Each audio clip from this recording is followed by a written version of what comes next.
Good evening. I'm Carol Fitzgerald from Reading Group Guides, a website from the Book Report Network, and the host of the Book Reporter Talks to Video podcast series. Welcome to our Bookaccino Live Book Group evening event.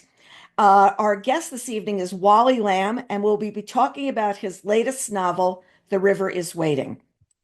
It's a New York Times bestseller. It was one of my book reporters' bets on selections. And yes, it was picked by that woman named Oprah as one of her book club picks, which was just an amazing moment for Wally. We'll have to touch on that a little bit later on. This is how Jane Krebs, was our reviewer at Book Reporter, said about it. It was emotional and page turning. How the novel ends may be a surprise, or it may be exactly what it should be. You, the reader, may decide. I have to tell you that that ending stayed with me. I remember where I was sitting when I finished reading the book. I stood up out of the lawn chair, and for the rest of the night, I felt like I was in a stupor because I kept thinking back about how we came to that ending. Was it that the perfect ending? And it so totally was for everything that the character had been through, at least in my eyes. But everyone has their own opinions. So the format this evening is going to be as follows. And me start by saying that we're noting that everyone here has read the book. We're going to be able to talk spoilers. This isn't the kind of club where you just come for the wine. Okay, this is not. So we want to make sure that everybody does know that, like right up front. I'm going to begin with a couple of questions for Wally, and then we've got 10 readers that have wrote in questions in advance, and they're going to be joining us for questions about The River is Waiting. And I will then go to questions for a couple of others who shared questions in advance. So let's look at my notes. Let's see what else I have to say. Okay, we're also going to take questions from the audience. If you could drop those into the Q&A section down below, if you have a question, don't put them in the chat because our editorial director will not be looking in the chat for them. But in the chat, please tell us who you are and where you're from, because we always like to see who's joining us and where you are from across the country. If we ever get an Alaska and Hawaii night, we're going to be like, drinking cocktails or something like that. Okay. With that housekeeping behind, let's welcome Wally to the stage. Oh, Good evening and welcome. hi, everybody. Thanks for joining us. It is so nice to have you here. I was telling the people earlier that I had the pleasure of meeting you. I was watching you speak last week, and the crowd was amazing. And the number of people that were there were signing afterwards. I think he was on. I was watching the line for an hour and a half, and every single person had a story to tell. And that says so much about you as a storyteller that everyone was bringing their own stories to you, which I absolutely completely loved. So I love that too when people, tell me where and how they plugged into my story. And yeah, so there's a lot of resonance from readers, particularly careful readers who want to share that. So I also love the woman who came and she had painted one of your books on a brick, and she has a garden where she has all her favorite books painted on bricks. And I was amazed. And I'm sure when you're on the road, these are the kinds of things you see a lot. But So I was a little afraid that she was giving it to me, and my luggage is already pretty heavy, and I'm like, oh geez, like, how am I not going going to to carry carry this around to this you? brick. But no, she was just wanted to show it to me. It was beautiful, absolutely beautiful. So let's go back and let's start at the beginning of The River is Waiting. Okay. You start with this car accident that is kind of more common than you think. I was doing some research on it this afternoon. So Yeah, let's start with unfortunately. how you set the book up with that and how you chose that was the way we were going to be our gateway in. Well, it started when I read an article in a newspaper about these backover accidents. Usually, in the case of the story, it's about a guy who is addicted to alcohol and also anti-anxiety medication. And so that is very much part of, why this happened to him and his family, and particularly to his little boy, who dies as a result of it. But when I read this article, it was mostly apparently it's mostly parents of the child. Usually it's a small child who is not visible if you look in the rear view mirror. And the article that I read said 9 times out of 10, the child will survive, but in some cases is very damaged. And sadly, one case out of every 10, the child dies as a result of being backed over. So that haunted me. At the time, our oldest grandchild was only 3 years old Mm.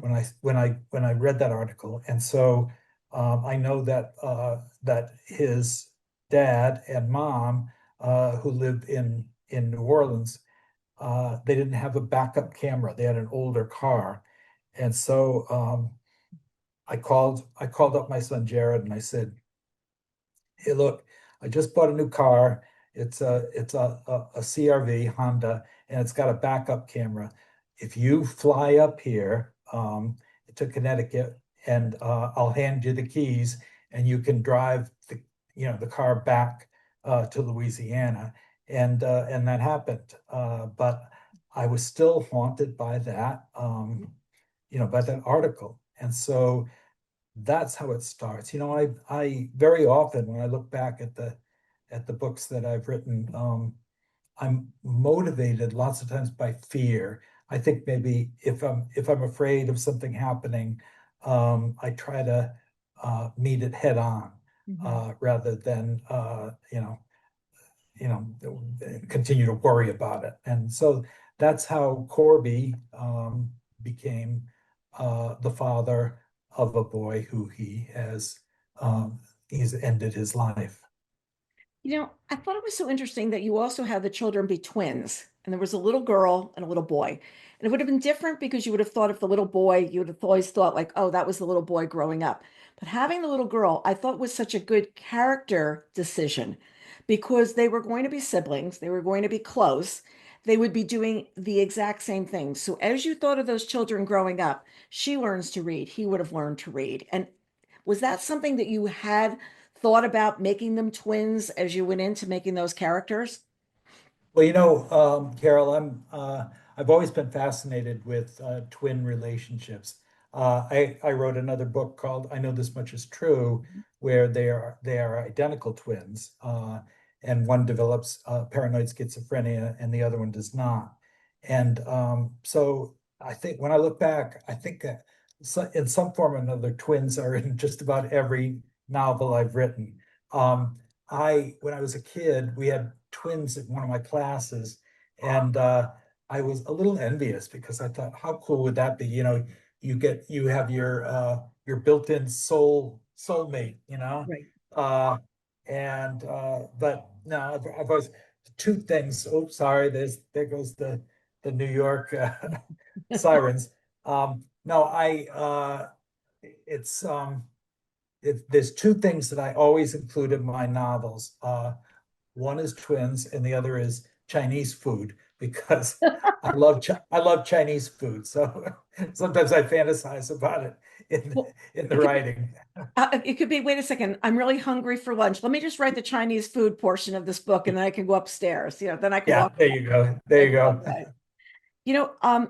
Corby's wife is so conflicted, and you can understand how she feels. I think Yeah. we can all understand.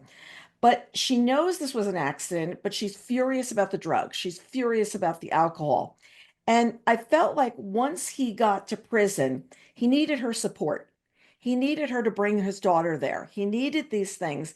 And it was really interesting how you shaped that conflict for all of us of what he needed and what she needed at the same Mhm. time and going back and forth. Did you know you were doing that, or did you, as time was going on, write that backwards? Let's just say backwards. No, when I started the novel, I was about maybe a third of the way through a first draft, and it had a different shape and two different voices. Instead of just Corby's voice, I had tandem chapters. So the first chapter would be in Corby's voice, and the second chapter would be in Emily's voice, and then it would go back and forth and back and forth. I wanted to, investigate, how, the terrible effect that this had on their marriage. But about at that time, I started working with a wonderful editor at Simon and Schuster, and her name is Mary Sue Rucci, Mm. and she said, Wally, I think this is Corby's story. So of course Emily is going to be part of that story, but I want you to maybe consider, you know, focusing on his thoughts and his voice and his worries, and have her play off of that. And originally, I'm thinking to myself, oh, but I've written all these chapters, the other way. But I saw very quickly that she was right, that we needed to focus more on him, and and then of course her voice does come in at the end of the novel, Mhm. for a couple of chapters, so we do catch up to her. But he and it really, she really interested me because, of course, she's grief stricken, Mhm. but she is also so angry, Mhm. and she, I don't think she even realizes it at first, but she is withholding their daughter, from going to the prison to see him, as a kind of a retribution for him. Mhm. Uh, uh, but that said, I felt very sympathetic toward her. I mean, what a terrible thing to have happen. And to know that the man that you love, the man that you married, sort of brought that about. Right. And now you're raising your child yourself. I was thinking also, I know you worked in a number of with a number of incarcerated people.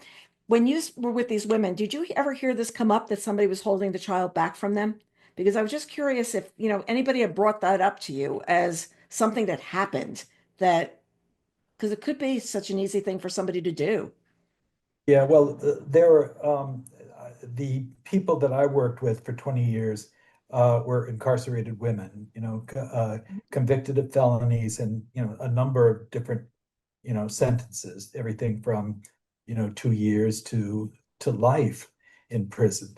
And most of the women had children, and it was just sometimes it was just really heartbreaking to see how, not so much somebody in their family, but the state, the carceral system, uh, made it difficult a lot of times for them to be in touch with their kids, or to, and it's sad because, lots of times, who's taking care of the kids?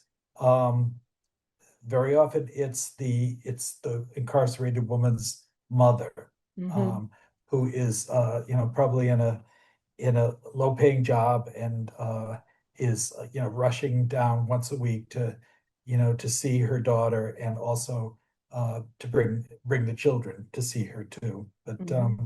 yeah, parenting from prison is very difficult. Yeah, and you definitely brought that through. Like exactly like, wait a second, are you going to bring a daughter or not? Do you want her to see you that way or not? This will be over. Then you can come home. Debbie Moore is going to join us now. She's from Syracuse, New York. Debbie's been part of every one of these events that we've done.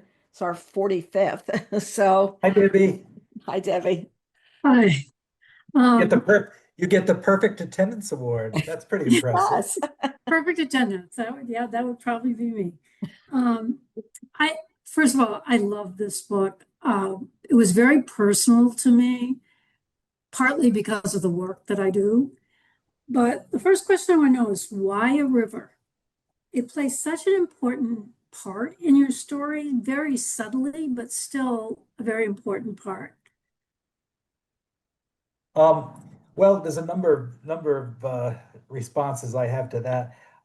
The my own I have an affinity, for moving water, everything from the shower in the morning, to, when I get stuck, which happens a lot, and I close down the laptop that I'm writing on, and I'll go, I'll go sit by a brook, or a lake or whatever, and listen to the flow of water. There's something about water flowing that kind of makes the writing flow again.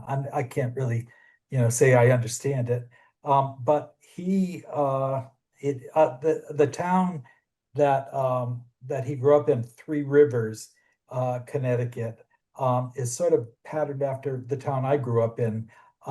It's Norwich, Connecticut, but it is the site of three rivers joining one another, and then that river continues down into the ocean, Long Island Sound.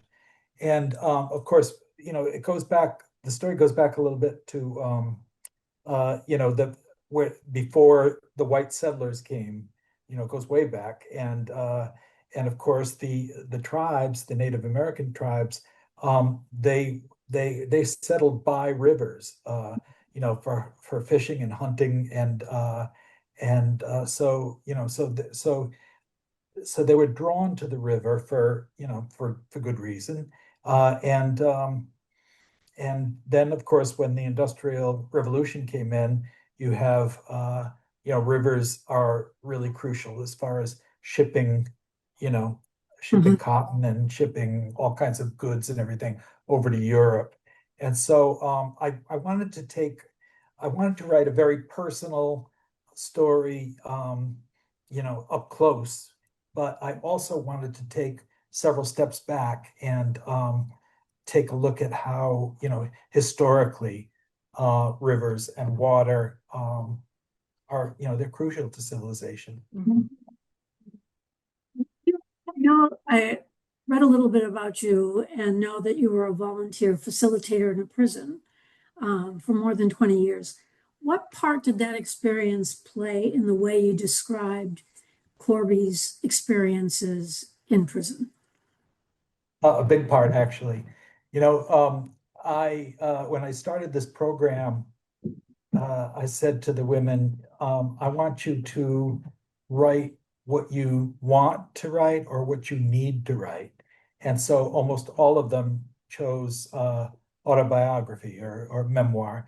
And I learned an awful lot by being on the receiving end of their reflections.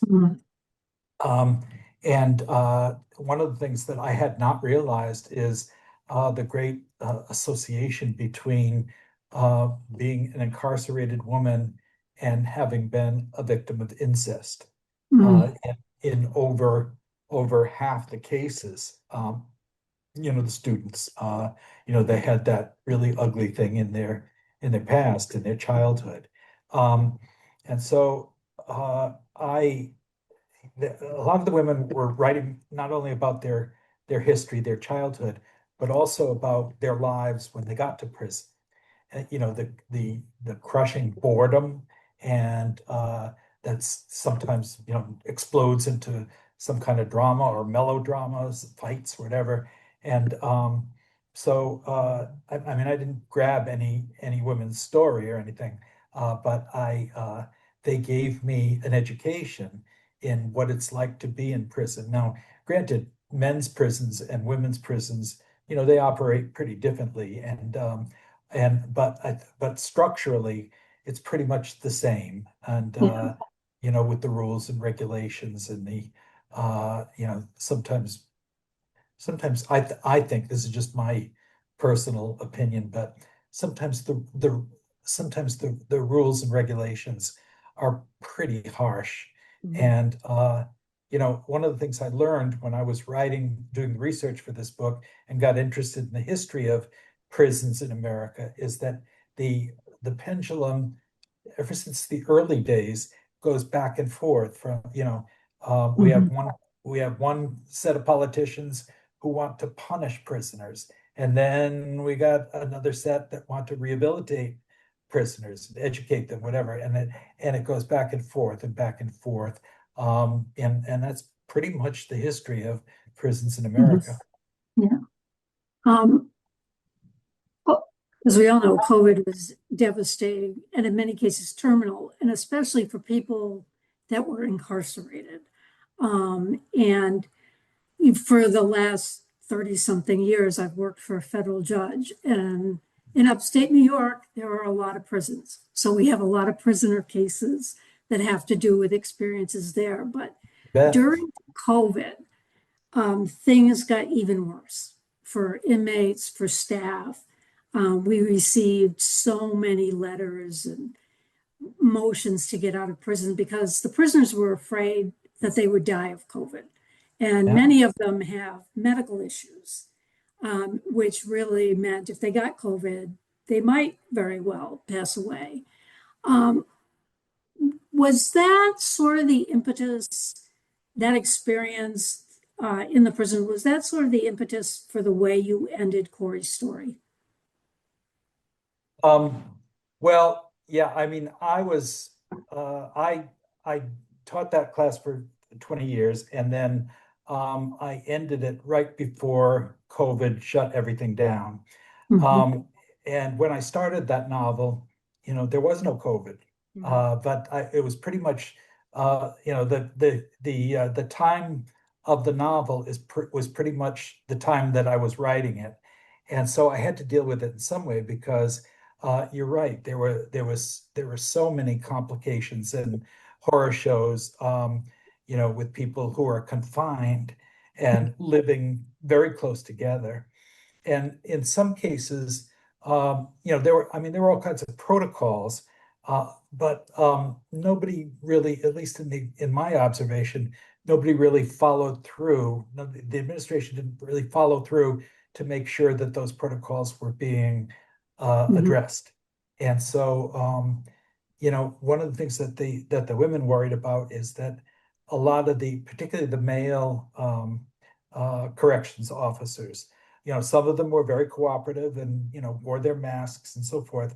But some of them, thought, oh, it wasn't macho enough, to walk around with a mask on. So they would have it because, they had to have the mask on their person. But it was very often, stuffed in the back pocket of the uniform. So, that helped nobody. And so these correctional officers would, at the end of a shift, would go out into the world, and then, if they were infected, come back in, and I think that's how a lot of it spread. Yeah. Just the heartache. Yeah. Yeah.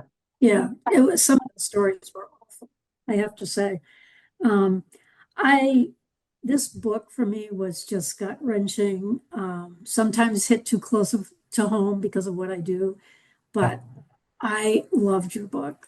Thank you for writing this story. Thank you, It Debbie. was I a really really appreciate good that. story. Debbie, it's always great to see you, and thanks for joining us. Yeah, you too, Carol. Thanks. Helen Cummins from Norfolk, Virginia, has sharing these thoughts. The subject of life in the prison system was very intense to read. What type of research did you do to gather information, and what advice would you give to an inmate, especially one who has been wrongly accused? And we know you worked within the prisons, you had your program, but are there things that you would share with people? Are there things that you never thought you'd learn sitting in that room with the people? Yeah, a lot of things. I mean, I gave them, some instruction on how to become a more effective writer, but they taught me about life. Uh, I tend to gravitate when I'm developing a character in a novel toward what I call the walking wounded. The people who are, for one reason or another, they're really they're struggling with life. Mhm. And so I, when they were, when the women were not only writing to me, but also sharing their writing, it was very important for them to read it. And in some cases, they didn't want to read it. They wanted me to read it aloud. And then, we would give it a critique, talk about what's working in this piece, and what needs work, what's not working yet.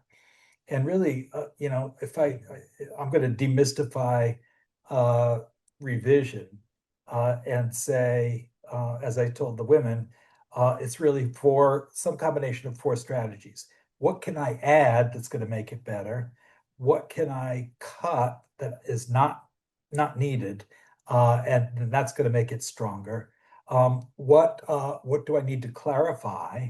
And that's why it's important for you to listen to others' reactions, because if somebody is confused about something or it's not clear, then the writer knows that that has to be clarified. So adding, cutting, clarifying, and the fourth strategy is sort of cut and paste. Okay, this is a really strong paragraph, but it's buried on page 7. How about try it at the beginning, at the very beginning, the first page, the first paragraph. Don't necessarily have to tell it chronologically. You can kind of play with time. And so so those are the four strategies. And what was really exciting for me is when the women became good at critiquing one another. And nobody was nasty. It wasn't about the person. It was helpful, it was useful, and it was honest. And that's a skill. Being able to critique somebody else's work is a skill that, I mean, it doesn't come naturally. You have to develop it, you have to hone it. And when the women, at first their critiques were like, okay, what do one of the women would read her thing about, her grandfather or whatever. And I would say, okay, what do you have for this writer? And when they started, it was like, oh, I thought it was good. Yeah, what was good about it? I don't know. It was just really, I listened carefully. But what made you listen carefully? I was always nudging them to clarify and be more articulate. And if you give people compliments only, or say, oh, it's perfect just the way it is in first draft. Well, nobody's perfect in first draft, especially not me. But gradually they began to really be good critics. If some woman, has been keeping a secret, a terrible secret that, say that her uncle or her mother's friend, sexually abused her, and then she writes about it, and then takes that next important step of sharing the work with the other women in the program. That really, I mean, I'm not a therapist, but I could see the therapeutic value over and over again. I saw that where women came into their own. They took off that big heavy bag of rocks that they'd been carrying around all their lives. And if you share that with other writers, and then somebody in the group says, "Oh yeah, that same thing happened to me," and then two or three other people say that, then suddenly she's not alone with it. She's she doesn't feel like she has to keep it a secret. And there's a phrase, I think, in therapy or something, we're only as sick as our secrets. And I saw that play out over and over again. So that um, when I saw like huge changes in these women. When I was a high school teacher, and when I taught at college too, I would work with students for a school year, or a semester. But now I worked with these women for, some of them were in the program for 12, 15 years. And so you saw over time some amazing growth. I'm not sure I answered your question for No, that. I think you did. And the other thing too is those stories also you created a book a couple of years ago. I can't remember now exactly when. And it was a book of their stories. It was a book of their writing. So Yes. I don't remember when it was. What was it? There were actually two volumes of the prisoner's work. One was called "Couldn't Keep It to Myself," And I think that was published in 2003. And then there was a sequel called I'll Fly Away. Mhm. And I think that was, I don't know, maybe 2011, something like that. Mhm. Um, but it was really interesting when they you know when the book was professionally published. And I remember I brought galleys in, Mhm. and I passed them out, and they were all looking for their names or their work and so forth. And I happened to be sitting next to this one young woman, Robin, who had been incarcerated from the age of 14. Wow. And she had been given a 50-year sentence, 50. And she was, at that time, she was in her 20s, her late 20s. And so I was sort of puzzled. I was seated right next to her, and she wasn't opening her book, and she was breathing heavily. And I turned to her and I said, "Robin, are you okay?" And she said, "Yeah." She said, "But when things go well for me, I get scared." Hmm. Um, Interesting. that was a gut punch for me. Yeah. Yeah. That's what terrifies me. That's what scares me, is something going right. Well, Patricia Miss Leonhardt is with us, and she's from Millis, Massachusetts. So, Patricia, welcome. Hi, Thank you. Patricia. Thank you, and nice to meet you. While deeply flawed, the reader ultimately empathizes with Corby and is rooting for him. Was that your original intent, or did Corby's endearing characteristics develop as you wrote? Oh, that's an interesting question. I was sympathetic toward Corby from the start, but I knew that, and I was perfectly okay if people didn't like him. And I work in a writers group, and particularly the women in the group were not Corby fans. As I was writing it from episode to episode, from chapter to chapter, and they were won over. But my feeling is that I want to, when I always write in first person, because I like to shed my own skin and for my workday, climb into the skin of somebody who is not me. And so uh, in my writers group, yeah, the women were, oh, he's so selfish, or he's just bullshitting and himself, and try to BS others and so forth. But that's part of addiction. You become a liar to cover your tracks. And and I understood that, but not everybody does. And my feeling is that it's perfectly acceptable to go through the whole story and no, I didn't like him at all, from start to finish. I'm sorry he died, but and that's cool too. It's also okay with me if you read the first couple of chapters and you go, this is too hard. I'm not, I can't do this. Um, and that's fine. I respect that too. So close the book and, grab something else that you think you're gonna, enjoy reading more.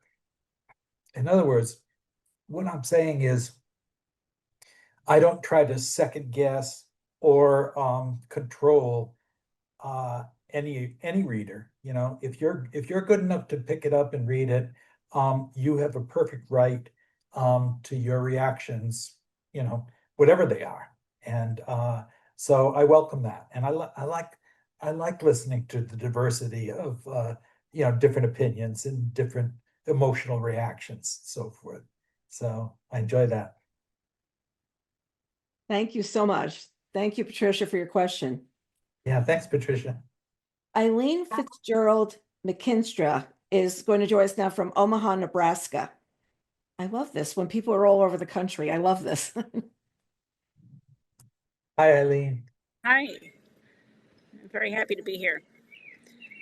Um, Gosh, there were so many questions that come up with this. It was very personal for me, and what you just said too. If you read those first couple of chapters, and I don't, that was pain. people say the ending was hard. For me, the beginning was hard because I'm like, I know this story too closely to myself. I'm recently divorced from a marriage to an alcoholic, so I saw Emily's. I Yes. probably was Emily in some, and I hate to admit that, but I think the book challenges us to look at our, all the attention that's on Corby because he's the he's the one that ran over, but um, it's just such a No, mix of. yeah, I don't know. I don't know what my question is in here, but there's just so much truth in this. So I just thank you for writing it. And I felt like it was a very therapeutic um, story for me to read. Yeah. I'm so glad to hear that, that it was useful to you. And yeah, living with an alcoholic is So very, I know all that, where, hiding in the cupboards and all that. I yeah, knew yeah, my husband did that. But again, he wasn't a bad human being. He was addicted. And it was like the addiction was controlling his life, yeah, his yeah, choices. And it's like Emily is not a bad person either. She loves her kids, but yet sure, she got to know, she knows that he's drinking, and yeah. yet she has to go to work, and so it's just, it's a mix of a lot of reality and people It's making complicated. And very you know, complicated. I'll be, because you're being honest with me, I'll be honest with you too. I was a late bloomer to alcoholism, but I went from enthusiastic drinking to problem drinking in my 50s. And it was sort of a perfect storm. We had adopted a third kid, and he was 4 years old when we adopted him, and really very troubled. Came from a terrible home life. Uh, uh, his parents were alcoholics and heroin addicts, and then so there was that, and he was tantruming all the time, and it was just we thought, my wife and I were assumed, well, okay, we got this parenting thing down, we could love him and keep him safe, and he'll come out fine. But we were naive. At the same time, my mother and father, their health was declining. They were, my father had Parkinson's, my mother had a series of strokes, and I was kind of like the go-to guy for them too. So those were two things that were sort of, I mean, I don't mean to make excuses. It was me who was tipping the bottle. And the third thing was, be careful for what you wish for, because suddenly, I had, because of Oprah and her Yeah. recommendations, I had a lot of readers, and so my agent at the time had dollar signs in her eyes, and so she got me this whopping contract, and I didn't think I could, I had imposter syndrome, as they say, and I didn't, the pressure was on. So from all three of those areas, and so what I started to do was drink after everybody went to bed, and Mm. and then from that it branched out. So I brought my own life into Corby's addiction. But thank God, thank my higher power, if you will.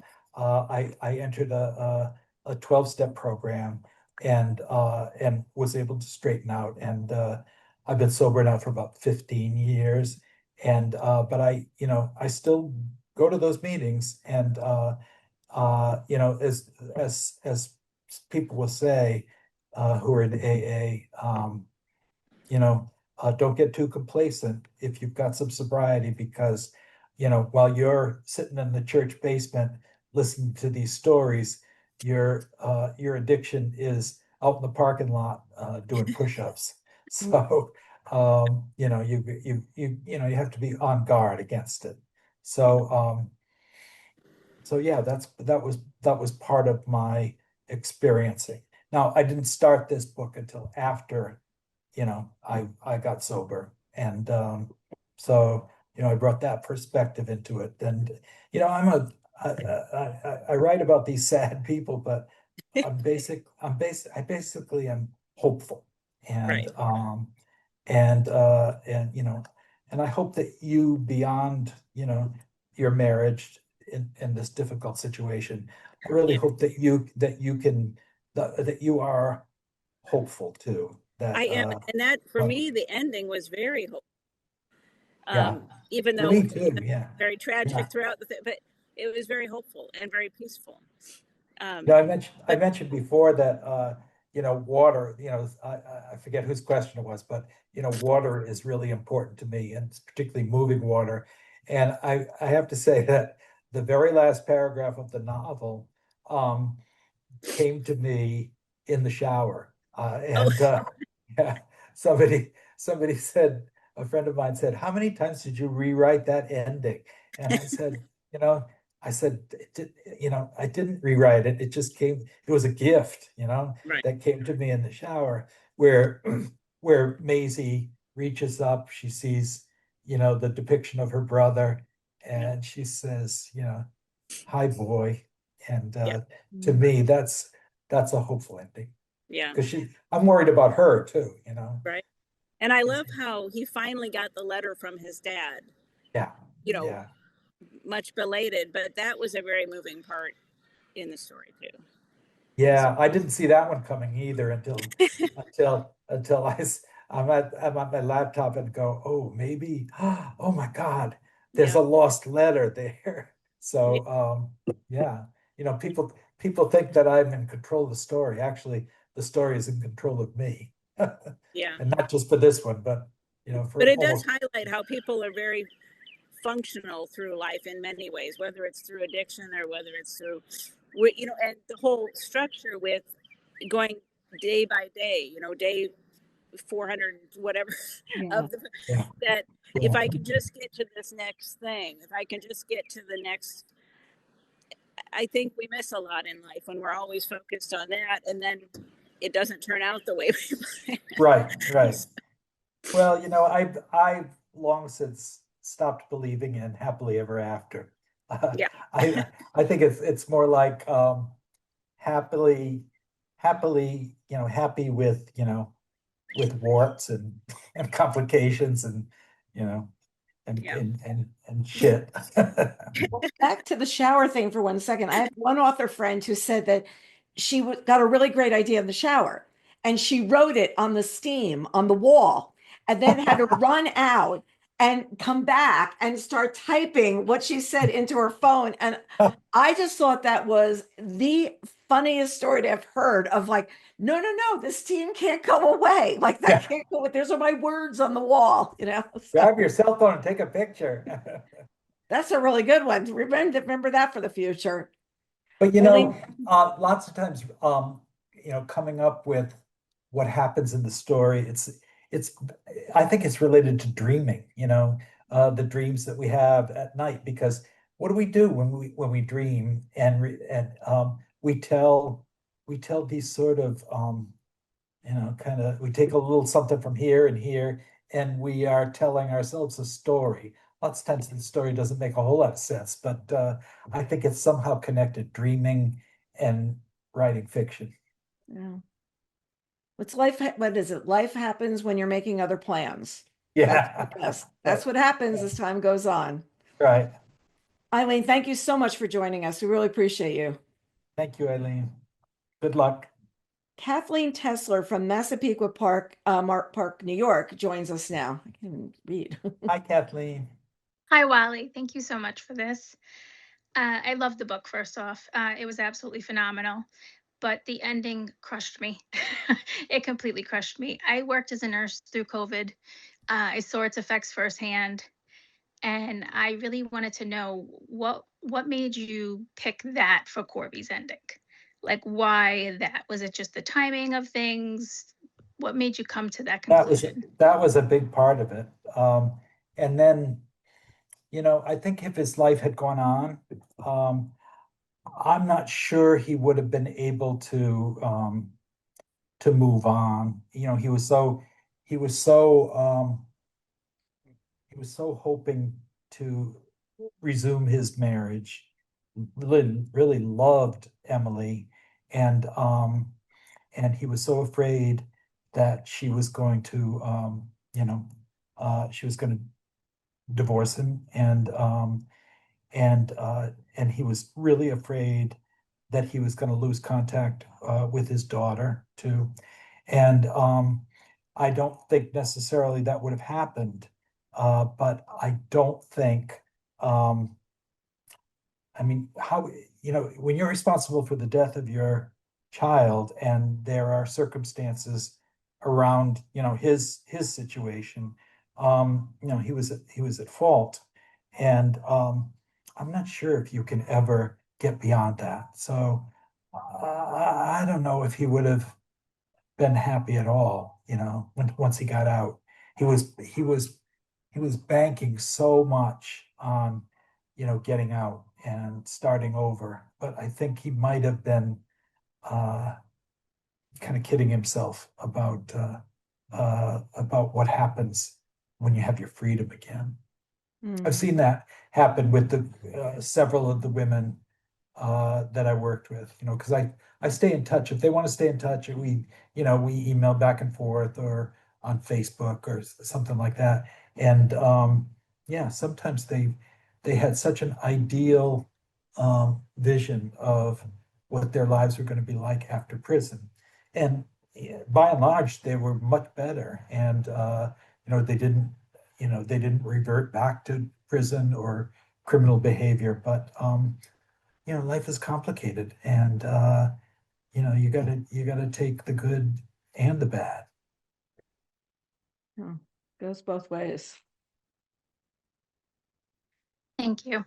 Thank you, Kathleen. You're welcome, Kathleen. Hope Dugas is joining us now from Lafayette, Louisiana. I love this across the country. I really do. Hope, are you there? Let's hope not here. Well, tell you what, I'm going to go with Hope's statement because this is, I don't think she's here. She said she got sober after reading The River is Waiting. Oh my gosh, good for her. You wrote about addiction with a kind of knowledge that comes from either personal experience or close proximity. Can you share what you're comfortable sharing about that process? And I know you've answered that, but for somebody in her stage at this point, you say, keep going to meetings, keep going. Is there anything else you'd say to her at, you know, the book is only out a year, so she's still on her early days of this. Were there ever moments that something happened to you during the early days afterwards that you said, that would be a red flag to tell somebody? Yeah. Um, yeah, I mean, one of the things that I still have occasionally are what are called drunk dreams, where in your dreams you start drinking again, or you never stop drinking. And it's always upsetting to have those, but also what, you know, when you wake up, when you get conscious, you go, I don't have to, I don't have to go up in front of the group and say, you know, I slipped, I fell off the wagon.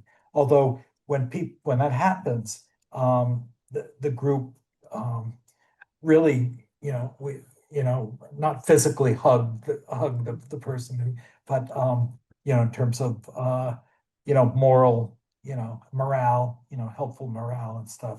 Um, there's not there's no that I've seen negative judgment, you know, if you know, because we're, you know, we all have addiction if we're in that church basement. And so we understand one another. I have made such great friends that I would never have had any contact with, you know, because of the program. And so I would say to, was this woman's Her name name is Hope. Hope. Yeah, that's a good name for you, Hope. It is. And I would say, you know, be open to others, and you know, maybe if you've got a couple of people who you're comfortable with, you know, you all should go out to for coffee or something after the meeting, because they, you know, when we become alcoholic, our world gets smaller and smaller and, more isolated and so forth.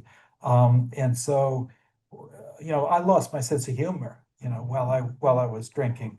I drank alcoholically for about 10 years and nothing was funny. And I was, I felt so sorry for myself. And it's like, um, but, I was able to pull out of that not only through, the literature and everything, but also through the friendships that I made. And so she should, I hope she's open to those kinds of friendships. They really help. And of course, she should get a sponsor.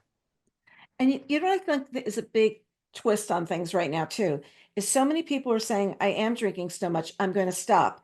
And I'm going to be, they're not alcoholic. They're just realizing it's too much a part of their life. And they want to pull away from this part of their life. And now socially, if you go out and you say, I'm not drinking, there's not a stigma attached to that, which used to have, I'm not drinking. And it's really funny because I don't drink a lot. It's just because like, as I say to my husband, if I drink tequila, So like if I drink, I'm going to drink. And one of my friends said to me, how long have you been sober? Just because I don't drink when I go out. But I'm noticing there's so many new non-alcoholic beverages. So you can look like you're drinking, but you're not. So that Yeah, there's that still that aura that you're part of the party, but even if you're not. And I find that yeah, very interesting because so many people realize they have pushed the alcohol envelope a little bit too much. yep, yep. I in the early days, I would have like a glass of club soda or tonic water or something like that, and I would carry it around like a crutch, Hmm. because I was so used to socializing, with alcohol in my hand. Hmm. But that becomes less of a thing for me as in later sobriety. And you are so self-conscious about it. And a lot, 90% of the other people, you know, they don't give a crap if you got a drink in your hand or not. There are people who do push the alcohol Hmm. on you, but you learn. I just say, oh yeah, no, I've used up I've drunk my lifetime supply, and so I stopped early before the end of my life. I make a joke of it. I'll just say something for a second before we get back on topic of the book. I really feel the drinking age should go back to 18 instead of 21. And here's why. We were in college, we all would go out and drink. But if you go to a bar and drink, they give you this much alcohol and they give you this much soda. So you're not drinking the way you are when you're back in your dorm room and you don't know how to drink. And somebody is telling me that kids are drinking an entire bottle of vodka because they think that that's drinking. Like there's no rhyme or reason on this. And my son was the social chairman at his frat. And he goes, well, I said, well, what do you do about kids coming in? He goes, well, first we look at their wristband and we look at their age and they get a wristband if they're 21 so they can go over and get something to drink. He goes, well, the second thing is we take away all the bottles of water. And I said, why would you take the bottles of water? He goes, well, the second time the ambulance came and we realized she drunk 16 ounces of vodka, that's when we realized. But we realize right now that parents are like, they're not educated on what they can and cannot drink. And I'm just throwing that out there because I feel like when we were in college, we were not drinking as much as everybody thought they were. Like we just were not. It was, and also if you didn't behave in a bar, they'd call the other one and say they're on their way. Don't let them in. Yeah, yeah, A little bit yeah. different. But that's it. I think the statistics show now that Gen Z people are less attracted to heavy drinking, and Mhm. and a lot of them don't drink at all. And I think that's a good sign. Yeah, it's socially like, okay to do that. Denise Meister from Reading, Pennsylvania, shared this thought and question. The book is so well written, and I found myself rooting for Corby. His life was tragic, caused by his own fruition and circumstances beyond his control. Nevertheless, I was shocked by his self-sabotaging that left him in prison and led to his untimely death from COVID. I'm not sure I understand how a man who worked so hard to repent and stay clean to fulfill his prison obligation and get home would sabotage his release. So, my question is this: What was Corby's reason for self-destructing? Is it the straw that broke the camel's back? The day he has freedom, minutes away, he gave it all up. That ending lingers with me, and I wonder if you can explain why Corby lost it all in the final minutes of his internment. Um, I think his prison, being prison, and hadn't he been punished enough? Yeah, but that self-destructive behavior is very often uh, characteristic of alcoholics and drug addicts.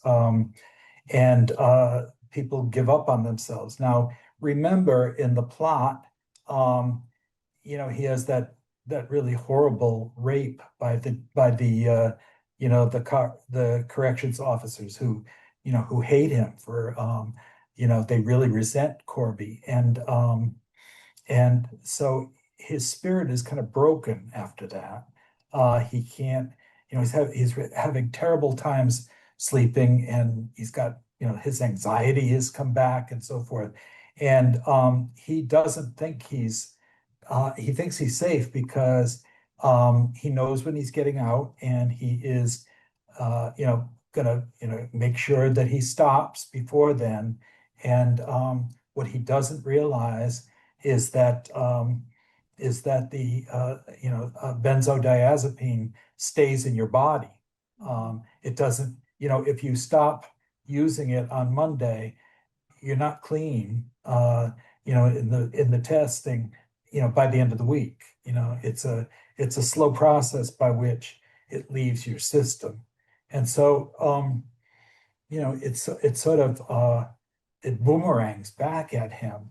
And of course, when he doesn't get out and he tries to call Emily, uh, she's had it. She doesn't want anything more to do with him.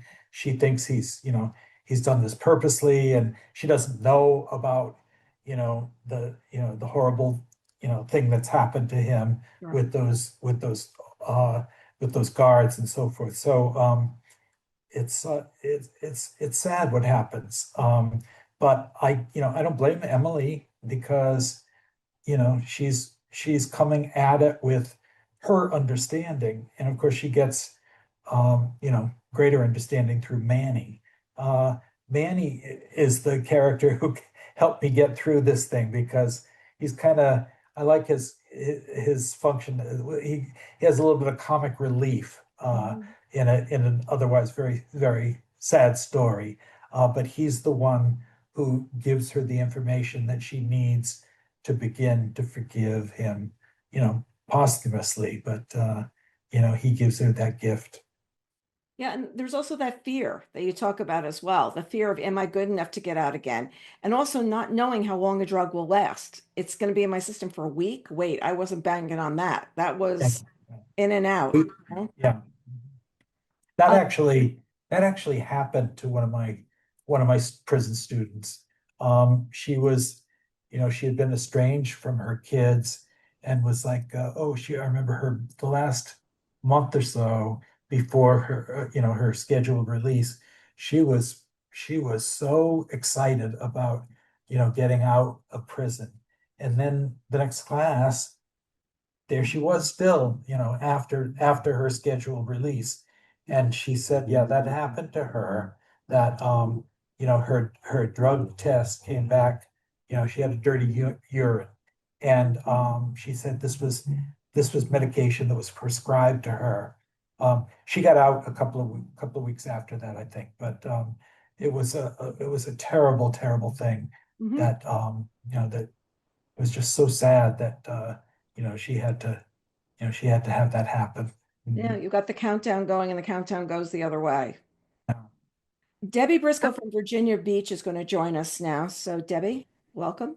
Before I ask the question, there is a quote. I actually folded down the page really little right there in the corner. Corey Ten Boom.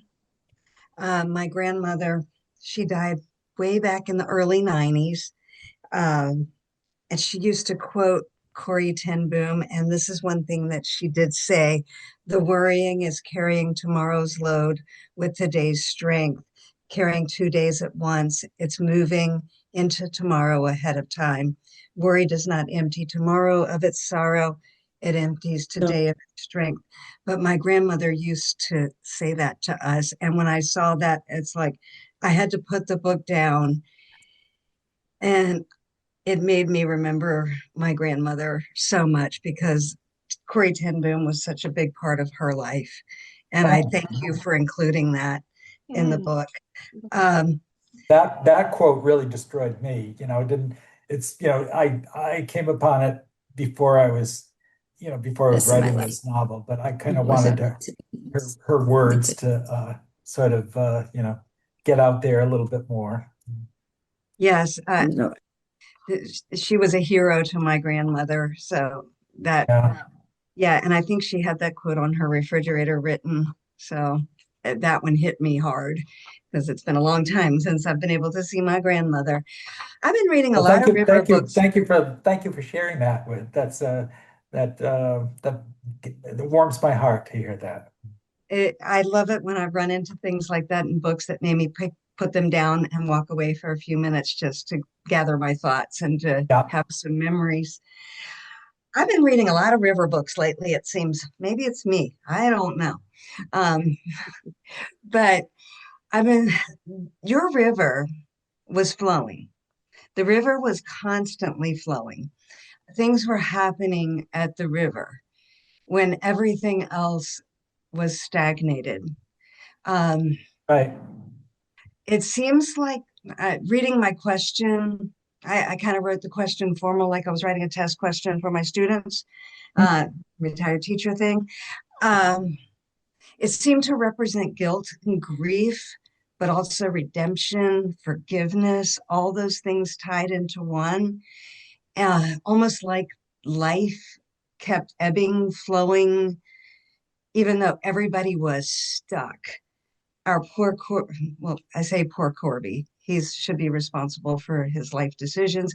He had himself in a very stagnant position. Um, those horrible, nasty guards were in a stagnant position. Emily, she was stuck, but the river kept flowing.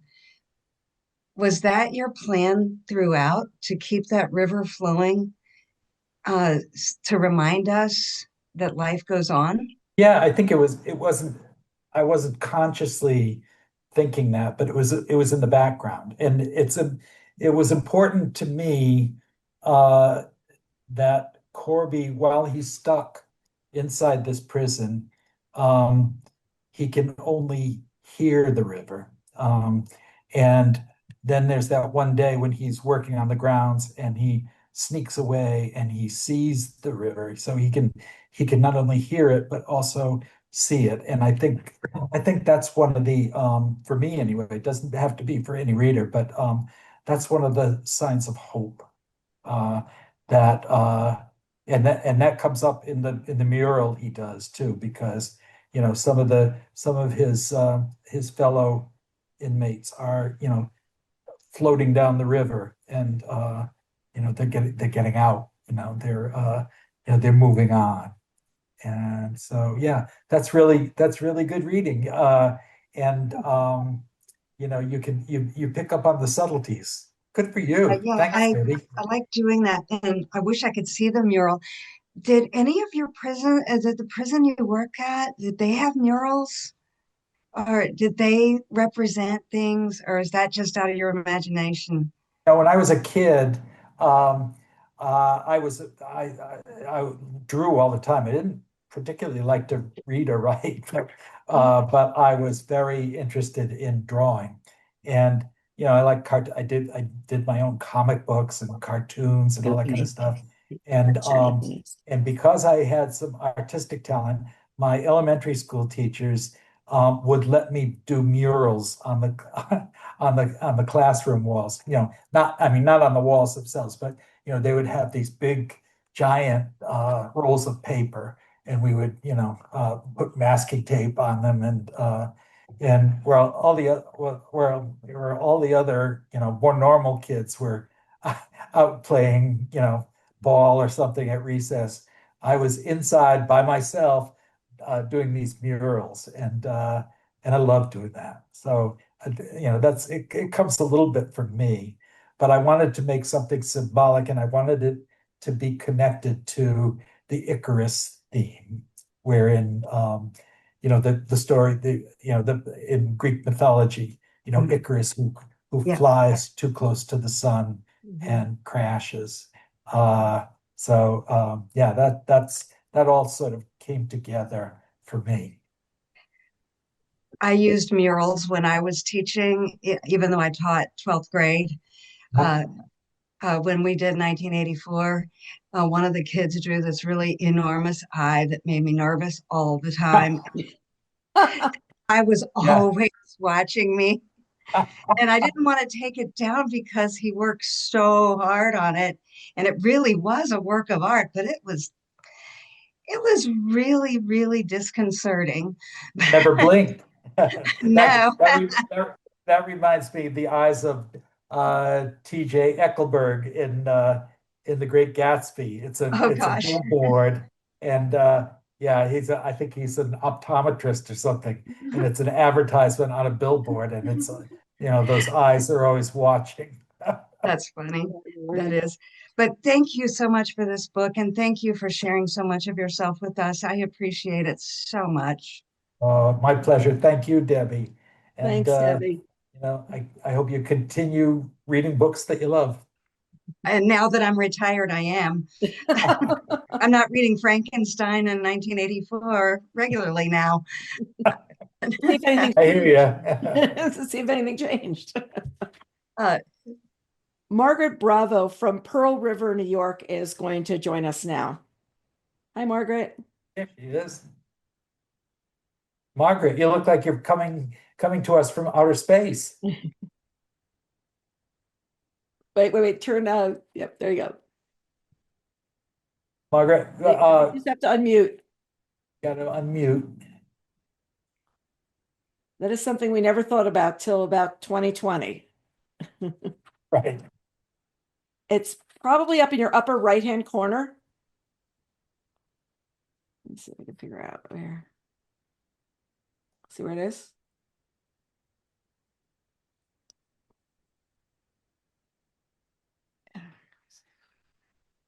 Can you see in the upper right-hand corner? Upper right-hand corner. Yeah, there she is. There you are. Okay, there. Wait a second. Wait 1 second. Hold on a second. It's not unmuted. Okay. We can't hear you though. It's not on mute. Is your volume turned way down? Yes, it might be the volume.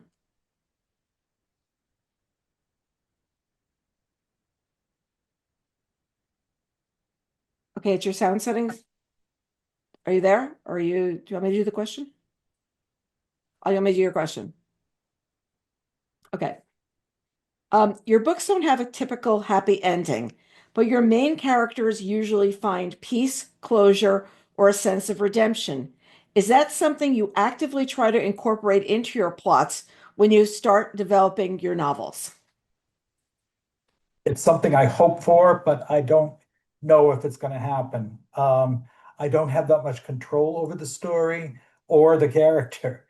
With She's Come Undone, my first novel, there was this, that young woman, Dolores, was driving me nuts because I never felt like I could, control her. And I didn't know if she was going to be okay by the end or not. And that's pretty much the same with all the novels that I've done. You just it has to ring true to me first, and hopefully to you, the reader. But I yeah I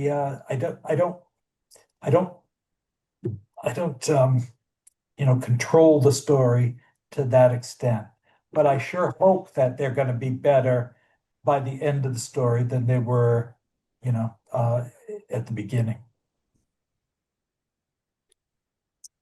That's good. Thank you, Margaret. Thanks for your question. Thanks, Margaret. Marcy Peru from Stamford, Connecticut is going to jump on and chat with us now. Hi, Marcy. Hi, how are you? Just drove by Um, Stamford, Connecticut, this afternoon. yeah, I was thinking that you were somewhat local to us. So I just wanted to say I've been in a book club for 23 years, right? We were all kind of newly married women, and we've seen it all, right? We've met monthly since 2003, and Wow. Wow. many of those, yeah, no, it's been great. It's been with a couple of my high school friends, but yeah, so we were newly married, no kids, and now we all have like adult kids. Like, mine is in college and high school, and some are graduating college. So yeah, it's been a long road. And I can't say we've read a book every month, but we've met monthly, and there hasn't been, tons and tons of books that's captured my entire book club, but this was one of them. Oh, really? And Nice to yes, hear. it Thank you. was. And we even had a group text about it. Like, have you guys been reading it? This is amazing. And our book club on it happened to be last week. And we were all so fascinated with the book that I happened to go on your website and come across this talk. And I was like, wait, book club, this is amazing. Like, look at this. This is so relevant. So I'm so happy to be here, especially with it being so current, just discussing it last week. But so Uh, my questions were, I have two. One was, I was deeply affected by the ending, especially Corby's death from COVID. And my question to my book club and my question to you was that ending always part of your vision for the character? And did you intend to suggest that he ultimately was never going to find peace or fully escape his guilt? Because I sort of felt that way, and I was just kind of curious about your perspective about that. yeah. No, I didn't plan it. I didn't know what was going to happen until it happened. When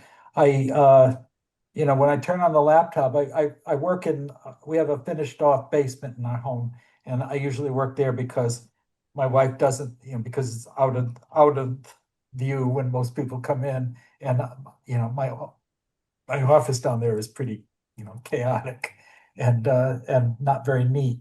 But no, I don't plan ahead. I read something that there was an interview that John Irving did, and he said, people ask him, did you have the ending in sight? And he says, well, yes, of course. He says, you have to you have to know how it's going to end before you start the first sentence of the first chapter. Well, okay, that's good for him, and it certainly works for him, but doesn't work that way at all for me. I don't.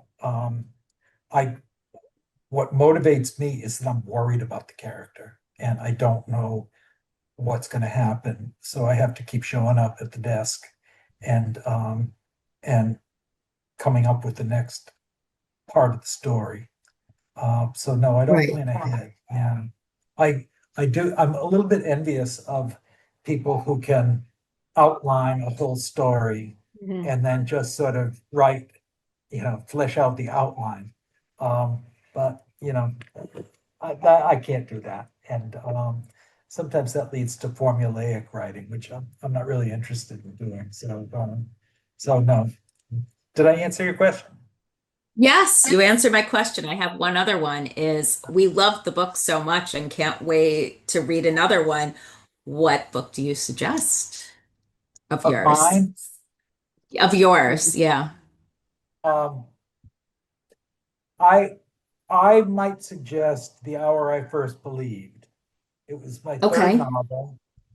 It was very difficult to write. It starts out with the Columbine tragedy, and then it fictionalizes off of that. The Columbine tragedy is kind of it's a like a springboard into the fictional story. And I was very, I mean, we all were when Columbine happened, very, very troubled by it. But I had been a high school teacher, and I knew the sort of the lay of the land and so forth. And I worked on that book for about I don't know, 6 or 7 years. And then when it was published, I was going out on a book tour that starting on the East Coast and all the way to California and then back again on a different route. And when I went, when I was when my book tour brought me to Colorado, I didn't realize that the town was the town right next to Littleton, Colorado, where the tragedy had happened. And so I was nervous about that, but people were good. They were very welcoming and the big crowd and long line of signing. And I was about halfway through the signing line when a guy comes up to me, middle-aged guy, and he puts the book down in front of me and he said, "Do you think Eric's brother should read this book?" And I didn't know what he was talking about. And then all of a sudden, wow, it hit me between the eyes. It was the father of one of the shooters, one of the Columbine shooters. And I said to him, Mr. Harris, I said, I worked on this book for 6 or 7 years. I said, I don't have any answers for you. And he said, and I don't have any answers for you either. And so I didn't know what else to do. So I just put my hands out and he grabbed onto my hands and we just sort of, squeezed each other's hands. But boy, that was a moving encounter. And then I had to get over it because I still had all these people waiting in line to get their book signed. But yeah, I would try that one. It's not one of my best loved books, but it's a book that I love because I learned so much writing that book. The Hour I First Believed. Well, No, I first believe it will be next on our list then. I appreciate down it. too. Yeah. Thank you. It's an honor to be part of this and to meet you and talk to you. I'm glad you found us.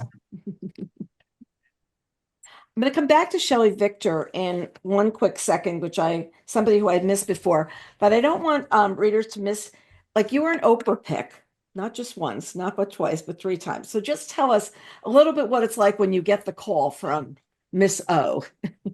Well, the first time she called, there was no Oprah Book Club. Right.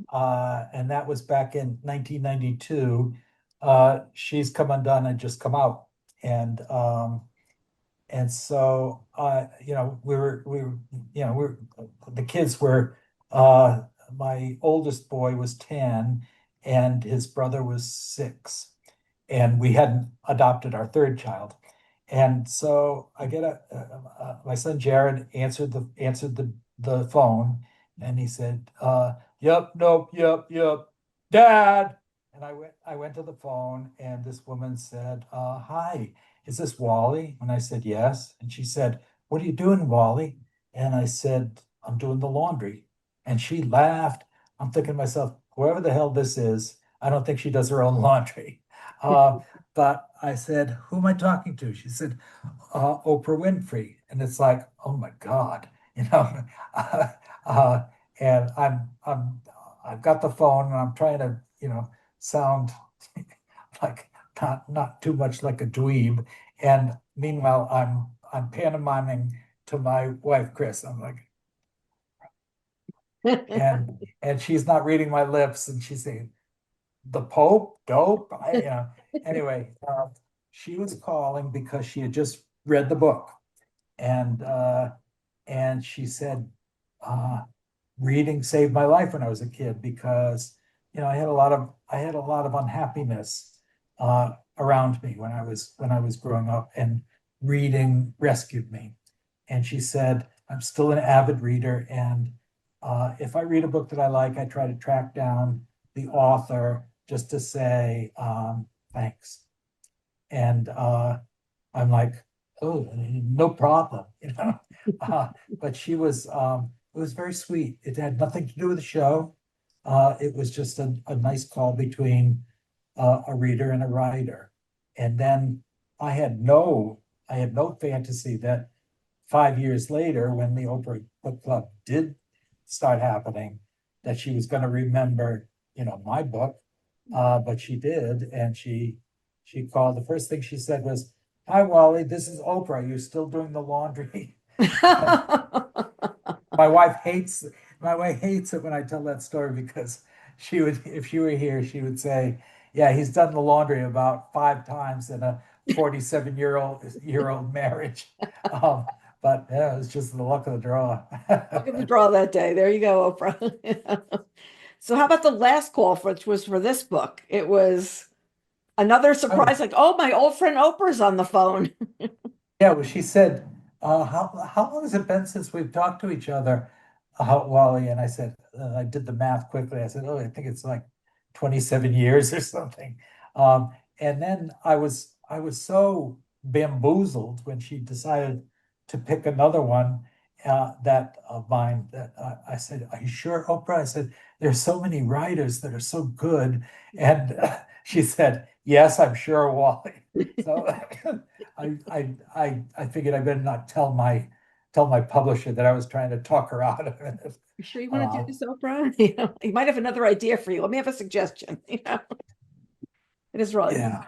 it is those moments of shock and surprise that will do that. That will do that. Shelley Victor, I actually had skipped over before. Shelley Victor from Delray Beach, Florida, has a question. Apologies, Shelley, for being out of order. That's okay. Again, Wally, hello, and again, thank you for the book. I'm going to talk about, everybody's been talking about Corby's death, but I'm going to talk about it from a different perspective. Did you feel that Corby's death was really the best outcome for his whole family? Thoroughly, but I think in some ways, yes. I mean, it allows his wife to go on. She's she marries again, and or has a new child with with her, the man that she's with now. So I don't know. I think you're asking me to play God and decide what's the best ending. And I don't know if I can do that, Shelley, but it's that thing we've been saying right along. Life goes on, the river keeps flowing, and you deal with whatever life deals you. I guess I'm just, I'm putting myself sort of into the wife's role. Yep. I would think that if they had gotten back together, every time she would look at him, she would think about her dead son. And so it would have been like a constant reminder, like, having like an itch that you got to keep scratching and scratching. And so that's why I thought about it from a family perspective. I know it wasn't Corby's best outcome, but maybe as a family, and even for the little girl, even though the father wouldn't be there, there would be recognition of the father, and maybe and again, I'm just hypothesizing, but maybe there wouldn't have been aggravations and irritations where the little girl would have, and grown up, would have, had to deal with all that. So that was one thought. And then the second question I had to do, I thought of, was with the medication that he was taking in prison. And since he was an alcoholic as well as a drug addict, do you think that he was really honest with himself when he took that medication? Was it like a get out of jail free card that somebody was giving him? And the fact that he got released earlier, he had no knowledge that would have even have happened.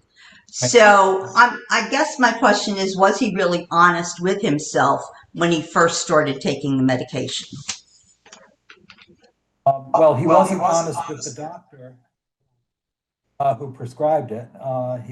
He decides that this is a a port in the storm, and I have to get over this traumatic thing that I can't seem to get over until, so he relies on the medication. And yeah, I think it's, he's an addict. And so when, if somebody is an alcoholic who is clean and sober, and you put a bottle of booze and and a prescription bottle of benzodiazepine. Yeah, I think uh, you can make you can justify it, whether it should be justified or not. And I think that happens to him. Okay. Well, thank you for your answers. And again, thank you for you and giving us all of what you have inside of you and putting it on paper. It's beautiful and it's wonderful. Thank you so much. Thank you, Thank you, Shelley. Shelley. Madison Namo from Brookbrick, New Jersey is going to join us now. Madison, you there? Hi, Wally. It's nice to meet you Madison, virtually. too. I loved Rivers Waiting. It was my favorite book that I read last year. It still Oh, is a thank book you. I think about weekly. I am a public school teacher myself, as well as a adjunct professor at the college level. And one thing I really try in my teaching is to help my students develop empathy. And I find that's something that's becoming more difficult in their technologically immersive AI world. So Well, in I think that's a wonderful goal for you. Thank you. It's very hard, but I try. So in reading The River is Waiting, I felt as the reader, I developed so much empathy for Corby, especially being that the first chapter is so jarring and he goes through this really traumatic experience with his children. So in teaching a book like The River is Waiting, or just books in general, I was just curious through your time as an educator, what practices or books did you use to help cultivate empathy amongst your students? Um, when I was teaching high school, we read books, and I was an English teacher, and my classroom, I arranged the chairs in a circle, right? So nobody is looking at anybody else's back. And they know that the expectation is that everybody contributes something. The metaphor is like, okay, when you have potluck, if everybody brings a dish, then we have a feast. But if withhold your opinion or your reaction, it's like you're eating for free. Yeah. And so one of the things so the discussion, particularly with 12th graders, less so with, say, ninth graders, but that they're obliged to contribute to the discussion.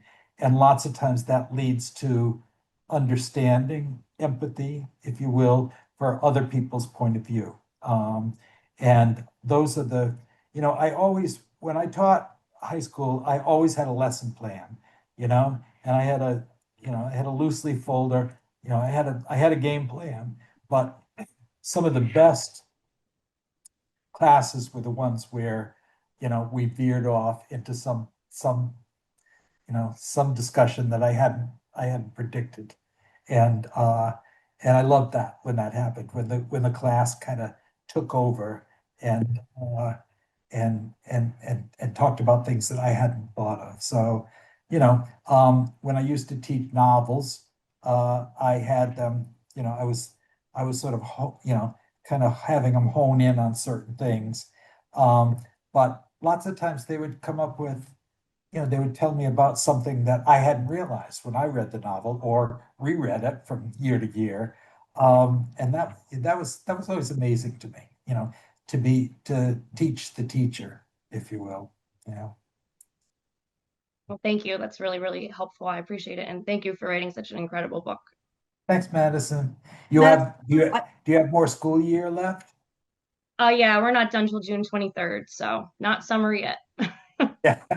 Okay, hang in there. Thank you. And Madison, I applaud what you're trying to do of trying to bring things in that will stimulate them and make them want to read. I still haven't forgotten my seventh grade teacher who told me that told us the next day in class we were going to be studying a song called Sound of Silence. And we were all like, what is that going to be? And we had no idea. And it was seventh grade. And I still wish Mrs. Donahue was around, that I could tell her how much that steered so much a part of my life. And teachers, my mom was a teacher, when you look back on the teachers that really made a big emphasis, like a big part of your life, it's the people who are trying to take you on a different journey. And they weren't putting you on the same journey that the school was putting you on all the time. And Yeah. it's, what are you reading? And when I read your question before, I was like really interested because that's what you're trying to do is get them to keep reading. So thank you for joining us as well. Thank you. Yeah, because reading, there's nothing more that's more conducive to teaching empathy than than fiction, I think. Yeah. Yeah, And those are the definitely. teachers you remember. I will say that. Those are the ones you remember. So thank you. Okay, now let's see if Tom Donadio has any questions that we haven't gone through right now. Tom, have we covered everything or are there questions from the audience? Oh, we do have some questions. We definitely covered a lot, but there are still some really good questions here. So first, from an anonymous attendee, it says, I've struggled with pill addiction for 15 years, and I really related to Corby. You did an amazing job writing about the struggle and the thoughts that you battle with, especially him wrestling with the idea of taking prescription Klonopin in prison after a trauma. Did you talk to people with pill addiction to write about this so perfectly? Well, I didn't go out and try to find them, but I listened very carefully when there a lot of the people in the AA group are cross addicted, and so when people share their challenges, they gave me over I mean I've been going to these meetings for years now. And I was able to get, an education, a better understanding. I was not addicted to pills. But when people struggled with that addiction, they were teaching me by, sharing their stories. We have a question from Amanda. She says, you've mentioned that part of your writing process involves characters speaking directly to you and surprising you with the turns that their stories take. Did that occur while writing this one? What is the impact of allowing ourselves to be surprised by other stories as writers and people? Unrelated, who would you say was your best assistant from UConn? So I know you're familiar with Amanda. So good to see you and get to share this amazing book with you. Thank you as always for your generous, deeply rooted soul. Hi, This is Amanda. How are Amanda Smith, you? by the way. Yes. Yeah, Amanda was my office assistant too. She's a professor in Oklahoma now, but she was great comic relief when I was sort of, on the doldrums if the writing was not going all that well. Yes, this character surprised me on several turns. I can't say that I remember all of them, but when uh, when he talks to his attorney the first time that they talk, um, she suggests a loophole, even though he's had his blood tested and it's going to show that that he was over the limit. Um, and then she gives him this loophole that they could try, and he goes down to the river, and I didn't know what he was going to do, if he was going to try that or not. Um, I've always been fascinated with great blue herons, and there is a great blue heron in that scene, and I don't, yeah, it's not like he's God or anything, the bird, but he is kind of in a staring contest with Corby, and that's the point at which he decides I'm not going to use that loophole. I'm gonna, that would dishonor, uh, my dead son. And I didn't know that that was going to happen. I knew he was going to go to the river. I didn't know what the outcome was going to be. So that's one example. Well, Amanda, you're sounding very professorial now. Linda Joe asks, can you share a secret or an Easter egg about the book that we missed when reading it? Our Litwitz book club just read and discussed your book last week. It was a great discussion. Oh, good, good. Um, yeah, the Easter eggs are that I put in the text. Lots of times they are only appreciated by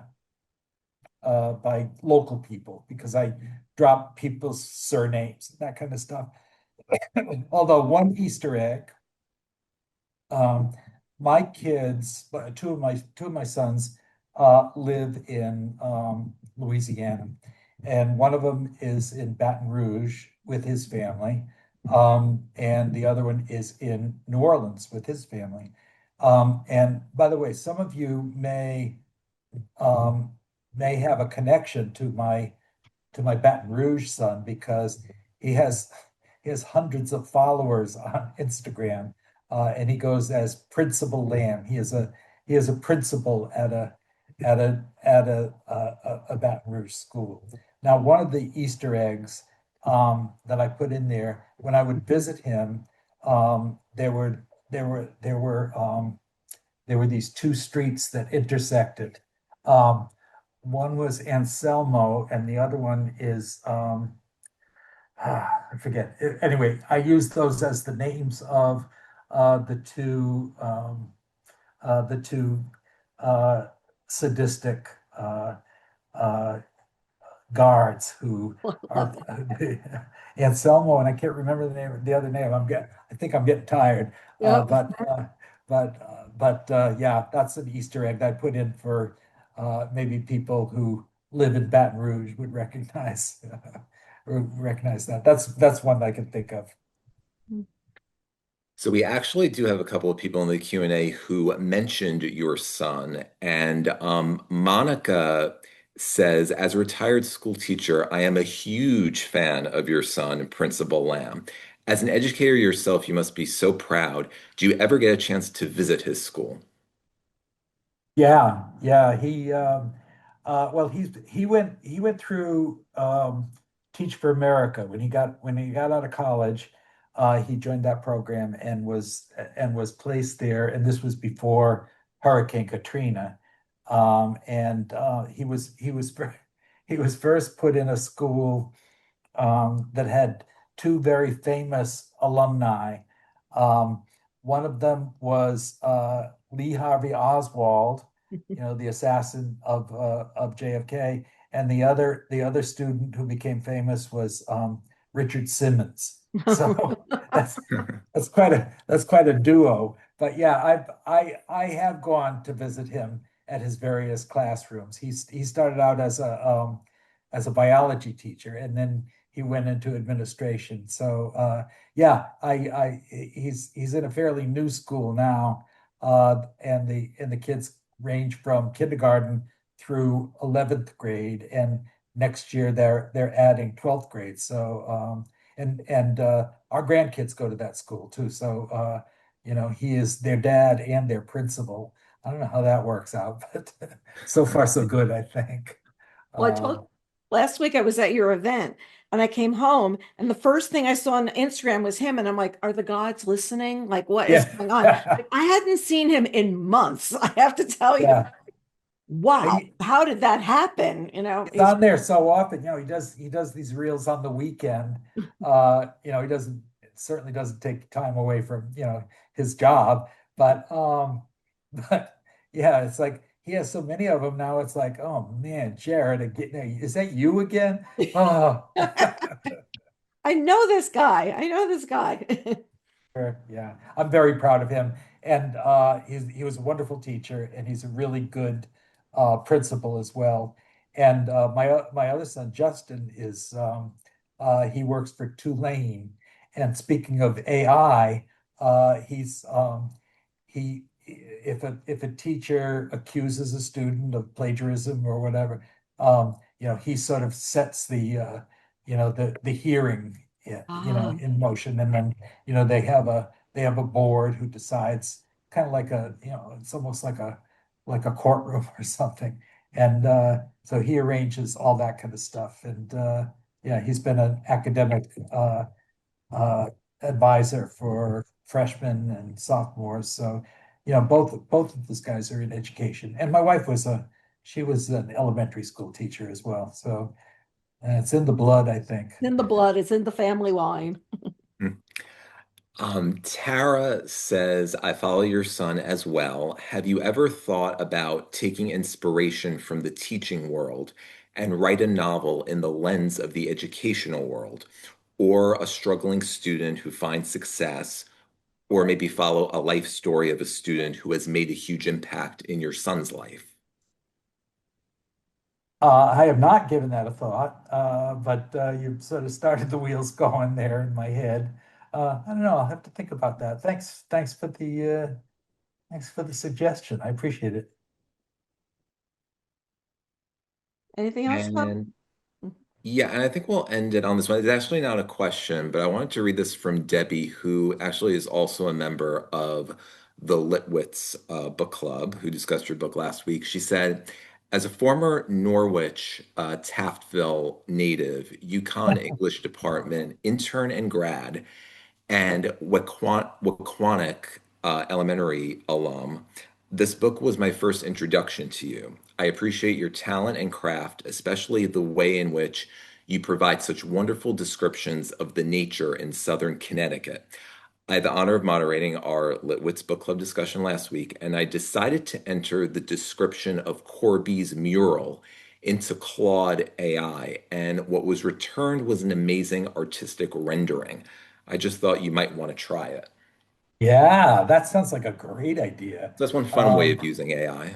yeah, yeah. I'm sort of I'm a little nervous about AI, and in Right. fact, I'm in a class action suit with other writers who have, who've discovered that they were, like as I have, that my novels have been sort of fed into whatever whatever you feed it into, and then but no, they didn't ask permission to do that, and there it's basically AI was taking a writer's work, and you know, not acknowledging that. So that part of AI really upsets me. But I did, when I was I like to advise on the covers of my novels, and my assistant Allison, she showed me this AI program, where you have like a shopping list of the things or the colors or whatever, and then they come up with some book designs for you, and that was fun. So yeah, just sort of feed in the ingredients of that mural. Yeah, I'm gonna do that. That sounds cool. Exact. Yeah. Yeah. Well, Tom, that's the last question. I have one from Judith Cohen from Jensen Beach. That's a question that I know many of us in the audience have tonight. When can we look forward to your next book? I mean, no pressure or anything. I mean, we know you just have a paperback out, and there was a book last year. Just a little curious, you know? Well, I have been working for about a year and a half on a story, and it's still, I'm always frustrated because I'm a slow writer, and I'll have something and then I'll pull it all apart and revise it about 6 or 7 times. But it's funny you should ask that, because today I just sent out a first chapter to my editor, who's also the publisher Yeah. of Scribner. And so I'm kind of waiting to see, what her reaction is. But this one is going to be about three siblings who were born in the late 1800s and the very early 1900s. And they are all at this point dead. But they're telling their life stories from the beyond. And they're not necessarily all that fond of one another. So it's been kind of fun. And the research has been really fun, to talk about, what things were like back in that era.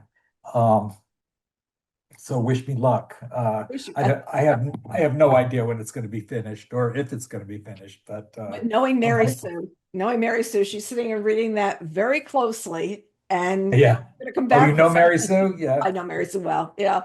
And what's really funny is like you sit there. One of my friends said the notes back from from your editor are something like getting tests back from the doctor. You want to Yes. take a peek and see how you are. But then when there's so much writing, you go, no, no, no, not today. Not, another day I'll do this. And he said it's really like tests back from the doctor, and you don't know if you're going to live or die, whether the characters are all going to be there now or later, like whatever's going to happen. So I think that's a very good analogy to where you are at this moment, Yeah, and it's it's like eating a meal, and you're gonna just take a couple of bites at a time, and then maybe take a rest, and then go back and eat a little bit more of the suggestions. But it's really interesting because sometimes people say I got 9 pages of notes that were spaced, like, single space. And I'm like, Yeah. oh, that's a lot of writing. That's a lot coming back at you, Yeah. So, Right. well, we thank you so much for joining us. This was such a pleasure. We know we're not Oprah, but we hope you'll come back and join us again. We really, truly do. Yes, I certainly will. Thank you very much. Thanks to everybody who asked questions and hung around and listened to me, my motor mouth go on and on and on. I appreciate it. Thank you so much, Wally. Yeah. Yeah, thank Really you, appreciate Tom. your time. Appreciate what you did too. Thank you. Thank you. Thank you. Thank Okay, you. Adios. adios. And we have a couple more announcements from us. Tonight's program is going to be available on YouTube and wherever you listen to podcasts, including Spotify, which we were just added to.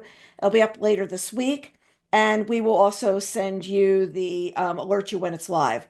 We've created an events page on tbrnetwork.com where you can sign up for all of our programs.